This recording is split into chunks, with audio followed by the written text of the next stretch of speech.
So what is a time lapse and how do I film those? So when you're doing a time lapse is nothing but a lot of pictures, all right? So film is what, 24 frames per second? So every 24 pictures, that's 1 second of video.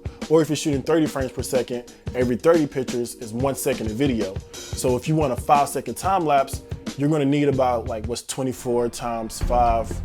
I don't know, y'all can figure it out. One, a tripod. I recommend you having a trigger because if you have a trigger, you don't have to worry about touching and moving the camera. And when you're doing a time lapse, you need that camera to be steady and still and not move. Also, if you want to create that blur effect during the daytime, you need an ND filter. And also, I recommend a wide angle lens, something at least like a 24mm or anything else wider than that. Okay, so whenever you're filming a time lapse, the whole purpose is to make it look like everything's going really fast and try to get a lot of motion inside your shot.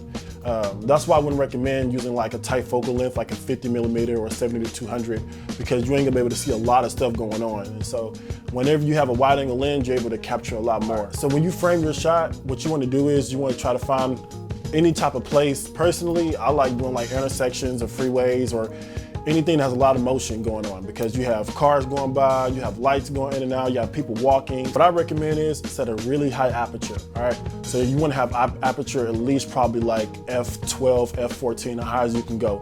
You wanna have everything in focus as possible. As far as your shutter speed, personally, I like to have mine like in about like 1 to 2 seconds.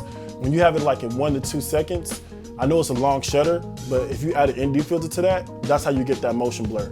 If you don't have an ND filter, you probably won't be able to do that shot during daytime because the sun's gonna be so bright. And if you lower your shutter speed that low, your shot's gonna be overexposed. If I'm doing like during broad daylight, my ISO is all the way down to like 100, so I can have the most crisp, clean shot. You wanna make sure that you're shooting raw in your pictures, so that way you can have as much detail as possible. Once you have your settings right, then boom, you start taking the pictures. So the best thing to do is you wanna take a picture every, let's say like 10 seconds, or every 5 seconds, or every 15 seconds, or even every minute. And that just depends on how you want your time lapse to look. I do mine around like 10 to 15 seconds in between each picture.